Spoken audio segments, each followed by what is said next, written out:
पल पल न्यूज के न्यूज रूम से मैं हूं आपके साथ नदीम अकरम। सऊदी अरब के फैसले को लेकर के तमाम लोग जो हैं वो फोन कॉल करके और खासतौर पर कमेंट पर अपना ज्ञान देने के लिए उतारू हो चुके हैं कि नदीम भाई आपको तो सऊदी अरब की फैसले को लेकर के ये खबर नहीं रखनी चाहिए थी और इससे जो है मुसलमानों के ऊपर गाज गिर सकती है। कुछ एक दो लोग ऐसे भी सामने आए जो खास तौर पर सऊदी अरब के इस फैसले को बुरी तरीके से नकार रहे हैं कि ऐसा कोई फैसला लिया नहीं है, ये बीजेपी आईटी सेल का कमाल है, ये गोदी मीडिया का कमाल है। जो फैलाया जा रहा एक सऊदी हुक्मरान के खिलाफ झूठ फैलाया जा रहा है। तबलीगी जमात को लेकर के ऐसा कोई फैसला नहीं लिया गया है। तमाम लोग, कुछ लोग ये भी ज्ञान दे रहे हैं कि फला चैनल को देख लीजिए, अब फला चैनल के प्रमोशन के लिए पल पल न्यूज का इस्तेमाल करना आप लोग बंद कीजिए। और खास तौर पर मैं उन लोगों से कहना चाहता हूं जो लोग मुझे ज्ञान दे रहे हैं कि सऊदी अरब ने ऐसा कोई फैसला नहीं लिया है। और सऊदी अरब के फैसलों पर मैं इससे पहले ये रिपोर्ट रख चुका हूं कि भारत के मुसलमानों पर यानी कि एशिया के मुसलमानों पर क्या नई मुसीबत आने वाली है, इससे भी रूबरू करा रहा हूं। और सऊदी अरब ने खास तौर पर तमाम मस्जिदों में ये ऐलान करने के लिए कहा है कि तबलीगी जमात के बारे में बताया जाए, जिसको सिरे से नकारने पर लगे हुए हैं भारतीय मुसलमान। तो वहीं दो फाड़ होते हुए भी दो मुसलमानों में नजर आ रही है। देश के मुसलमानों में कोई सऊदी के फैसले को बिल्कुल ठीक समझ रहा है तो कोई सऊदी के फैसले को बुरी तरीके से नकार रहा है कि ऐसा नहीं कदम उठाना चाहिए था। पर हकीकत से मुंह मोड़ना अब लोगों की आदत हो चुकी है, जिसको वो हजम करना नहीं चाहते, क्योंकि सऊदी अरब ने खास तौर पर अपने आला कमान लोगों को ये ऑर्डर दिया है कि मस्जिदों में जुम्मे के खुतबे में तमाम नमाजों के दौरान जो है वो तबलीगी जमात के बारे में बताएं और तबलीगी जमात को आतंकवादी संगठन कहकर के नकारने की कोशिश की है। और ये बताने की कोशिश की है सऊदी अरब ने तबलीगी जमात के लिए कि इस तरीके की गतिविधियों में तबलीगी जमात के लोग इन्वॉल्व होते हैं। और हमने सऊदी का वो चेहरा भी देखा है जब बांग्लादेश में अटैक हुआ था, तब एक आतंकी ने जाकिर नायक का नाम ले दिया और सऊदी अरब ने सबसे पहले स्टेटमेंट जारी करके जाकिर नायक के ऊपर किस तरीके से बयानबाजी की और भारत में किस तरीके से जाकिर नायक के ऊपर कार्रवाई हुई, ये चेहरा किसी से छुपा हुआ नहीं है। इस चीज को नकारने की जरूरत नहीं, इसे बल्कि समझने की जरूरत है कि आखिरकार सऊदी ने ये फैसला क्यों लिया और भारत के तमाम उलेमाए किराम इसके ऊपर क्या कर रहे हैं, इसको समझने की जरूरत है। क्योंकि जमीयत उलमाए हिंद के अध्यक्ष सैयद मौलाना अरशद मदनी साहब ने सऊदी अरब के इस फैसले के बाद सऊदी राजदूत से मुलाकात की है और कई शब्दों में सऊदी के इस फैसले को लेकर के खरी खोटी भी सुनाई है और साफ तौर पर कहा है कि सऊदी को अपने इस फैसले को वापस लेना होगा, क्योंकि ये अवगत कराता है और किस तरीके से मुसलमानों के ऊपर हमले बढ़ जाएंगे इसके बाद ये सोचने की सऊदी हुक्मरानों को जरूरत है। जिस पर सऊदी के राजदूत से मुलाकात जमीयत उलमाए हिंद के अध्यक्ष ने की है। क्या कुछ उस मीटिंग के दौरान बातें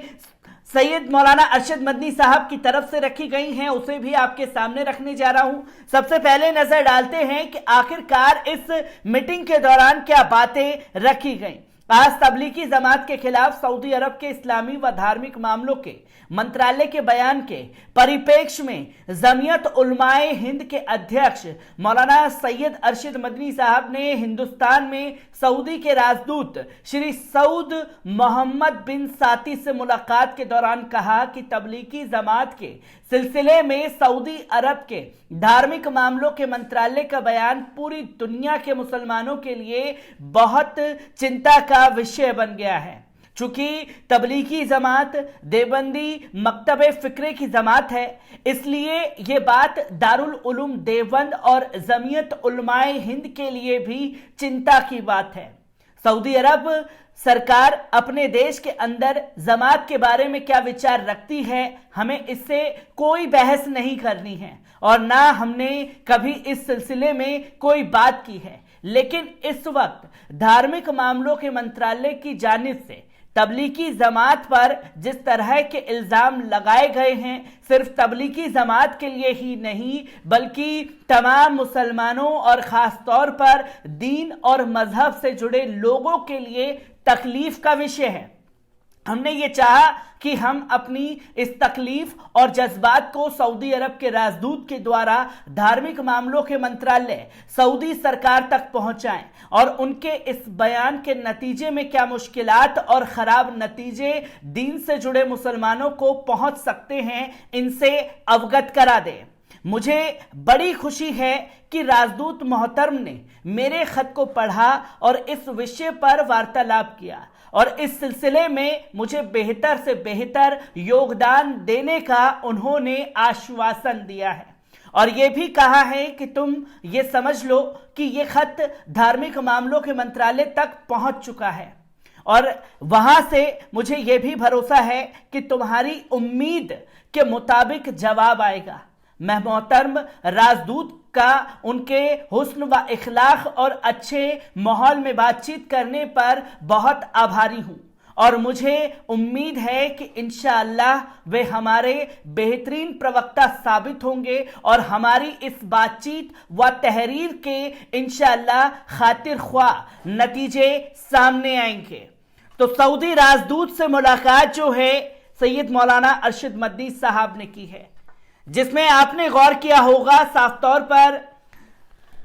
सैयद मौलाना अरशद मदनी साहब की तरफ से ये कहा गया कि सऊदी हुकूमत और सऊदी हुक्मरान तबलीगी जमात को लेकर के क्या कुछ सोचते हैं, वो अपने देश में जो भी करना चाहते हैं वो करें, पर जो इल्ज़ाम खास तौर पर धार्मिक मंत्रालय सऊदी की तरफ से लगाए गए हैं, जो मिनिस्टर हैं, उसे सोचने की ज़रूरत है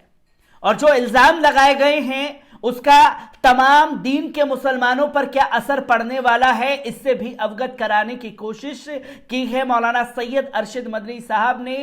सऊदी राजदूत से मुलाकात के बाद। अब जो लोग ये ज्ञान दे रहे थे कि ऐसा कोई फैसला नहीं लिया गया, अगर कोई फैसला नहीं लिया गया तो